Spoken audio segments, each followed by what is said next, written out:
Assalamualaikum warahmatullahi wabarakatuh. Halo teman-teman, ketemu lagi ya dengan saya.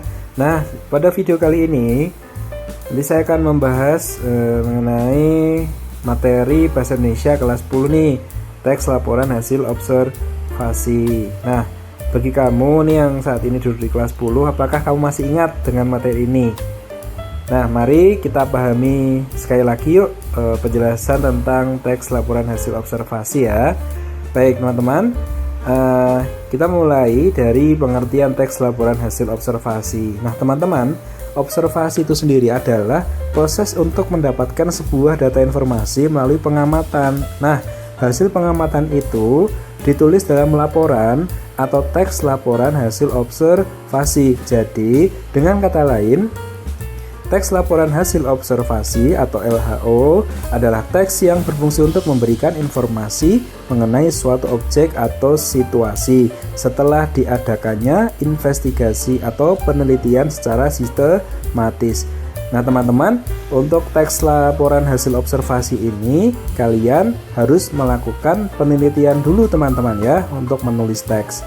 Kemudian tujuan dari teks LHO ini teman-teman, biasanya teks LHO ini berisi fakta-fakta yang dapat dibuktikan secara ilmiah ya. Jadi tujuan dari teks LHO ini adalah untuk mendapatkan informasi dan penjelasan rinci mengenai suatu hal dari sudut pandang keilmuan kepada pembaca. Lalu, bagaimana sih cara membuat teks laporan hasil observasi itu? Yuk teman-teman, kita ketahui terlebih dahulu apa saja yang kita harus tahu gitu ya, kita harus siapkan untuk membuat teks laporan hasil observasi. Jadi teman-teman, dimulai dari struktur teks laporan hasil observasi. Jadi untuk struktur LHO teman-teman itu terdiri dari judul, klasifikasi umum, deskripsi, dan penutup atau kesimpulan. Jadi, nah untuk judul sendiri teman-teman ya. Jadi untuk judul itu berisi judul teks LHO yang ingin kalian susun teman-teman.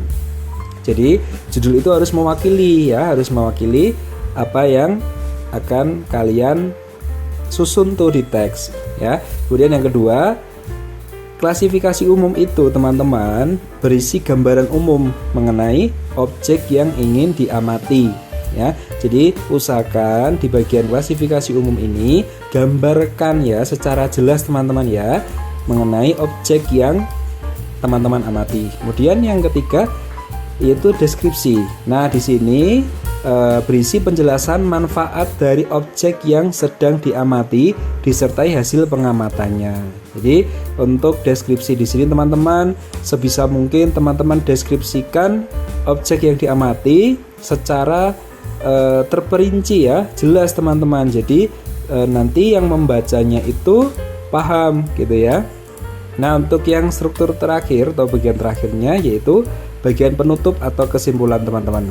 Jadi dalam teks laporan hasil observasi itu ada simpulan dari laporan yang sudah teman-teman buat gitu ya. Kemudian teman-teman, kita berbicara tentang kaidah kebahasaan teks laporan hasil observasi. Nah, teman-teman, untuk membuat teks laporan hasil observasi, pertama kita harus tahu dulu nih kaidah kebahasaan teksnya. Tentunya, kaidah kebahasaan inilah yang membedakan teks laporan hasil observasi dengan teks-teks yang lain ya, teman-teman. Nah, ada apa aja sih teman-teman nih? Yang pertama yaitu menggunakan kalimat definisi teman-teman. Jadi pada teks laporan hasil observasi kita sering menggunakan kalimat definisi. Biasanya ditandai dengan kata adalah gitu ya. Pada pernyataan umum yang menyatakan pengertian atau definisi dari aspek yang akan dibahas. Nah, di situ ada contohnya teman-teman.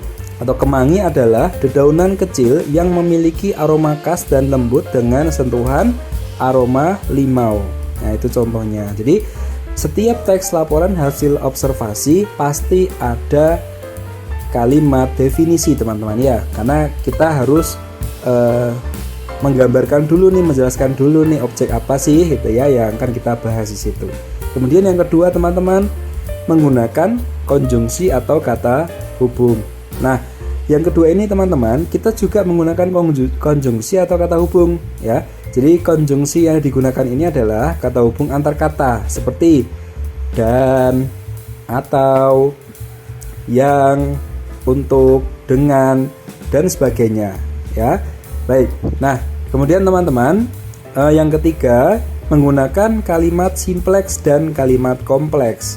Nah, ini adalah ciri-ciri yang membedakan teks laporan hasil observasi dengan teks yang lainnya. Jadi kalimat simpleks itu teman-teman, itu adalah kalimat yang punya satu verba atau menggunakan satu verba saja ya untuk menyatakan aksi sebuah peristiwa atau keadaan gitu ya, atau biasanya itu disebut dengan kalimat tunggal. Itulah kalimat simpleks. Nah, kalau kalimat kompleks teman-teman, itu adalah kalimat yang terdiri dari dua struktur atau lebih dengan dua verba teman-teman ya, dua verba atau kata kerja. Contohnya teman-teman di sini. Nah, untuk contoh kalimat simpleks sendiri, setelah dingin peraslah daun kemangi gitu ya. Setelah dingin kembali peraslah daun kemangi. Nah, kata peraslah di situ teman-teman itu adalah verba ya. Jadi hanya pakai satu verba, itu disebut kalimat simpleks. Kemudian contoh kalimat kompleks. Kemangi dapat disulap menjadi toner yang bisa digunakan. Nah, digunakan ini adalah verba ya, verba pertama. Sebelum tidur setelah wajah dicuci. Nah, dicuci itu verba kedua teman-teman ya, bersih. Jadi untuk kalimat kompleks itu menggunakan dua struktur atau dua verba. Jadi gitu teman-teman ya. Nah, yang keempat menggunakan sinonim atau antonim ya. Jadi menggunakan sinonim dan antonim teman-teman. Nah, pada teks laporan hasil observasi itu dia punya ciri-ciri teman-teman, yaitu kalimatnya menggunakan persamaan kata atau lawan kata ya. Ini teman-teman sudah pada paham semua nih ya tentang sinonim dan antonim. Yang kelima teman-teman menggunakan data. Jadi data yang pada umumnya itu digunakan berupa angka teman-teman ya, berupa angka pasti untuk menunjukkan ukuran suatu bahan yang digunakan. Nah, itu ada contohnya. Bahan yang digunakan adalah 100 gram daun kemangi dan 200 ml air panas. Nah, setelah kita mengetahui kaidah kebahasaan dan struktur teks laporan hasil observasi, kita lanjut ke langkah-langkah membuat teksnya ya. Jadi ada beberapa langkah yang bisa teman-teman lakukan nih. Di antaranya ya, yang pertama, tentukan tema kegiatan observasi teman-teman. Jadi sebelum melakukan kegiatan observasi, teman-teman perlu menentukan terlebih dahulu tema objek yang ingin teman-teman teliti nih. Misalnya seputar makanan, minuman, tumbuhan, hewan, maupun proses terjadinya fenomena alam. Yang kedua, tentukan tujuan observasi. Nah, teman-teman, setelah menentukan tema kegiatan observasi, langkah berikutnya adalah menentukan tujuan dilakukannya penelitian tersebut. Yang ketiga, yaitu melakukan proses observasi. Nah, jadi setelah menentukan tujuan ya, teman-teman melakukan ini proses observasi ya atau penelitian gitu ya. Nah, pastikan teman-teman melakukannya dengan teliti dan hati-hati ya, supaya hasil yang diperoleh sesuai dengan prediksi dan akurat tentunya. Yang keempat, menyusun kriteria aspek yang harus dilaporkan. Nah, setelah melakukan observasi dan mendapatkan data-datanya, teman-teman harus menyusun kriteria aspek yang akan dibahas. Jadi dideskripsikan dan dilaporkan dalam teks laporan hasil observasi. Jadi di sini bentuknya deskripsi teman-teman ya. Deskripsi dari hasil observasi kita ya, setelah kita mendapatkan data-data tadi itu. Nah, yang kelima, membatasi aspek yang harus dilaporkan. Jadi kita harus membatasi aspek apa saja yang harus dilaporkan agar tidak keluar dari tujuan yang sudah dibuat. Itu tujuannya ya. Yang keenam, mulai mendeskripsikan unsur-unsur yang dijelaskan sesuai aspeknya teman-teman. Jadi dimulai dengan mendefinisikan atau mengartikan aspek yang dipilih berupa pernyataan umum. Jangan lupa teman-teman untuk menggunakan kaidah kebahasaan kalimat definisi. Nah, yang ketujuh, melengkapi teks laporan hasil observasi dengan data dan gambar. Jadi setelah dibuat definisi aspek yang dipilih, tambahkan data-data yang didapatkan dari hasil observasi, bisa berupa gambar atau data yang berupa angka yang menunjukkan suatu ukuran. Jangan lupa gunakan kaidah kalimat simpleks dan kompleks, konjungsi, sinonim, dan antonim, gitu ya. Dan yang terakhir teman-teman, yaitu membuat simpulan hasil observasi. Jadi setelah dilengkapi dengan data dan gambar, kita bisa buat tuh kesimpulan dari hasil observasi yang telah kita lakukan. Nah teman-teman, gimana? Sudah tahu ya cara membuat teks laporan hasil observasi?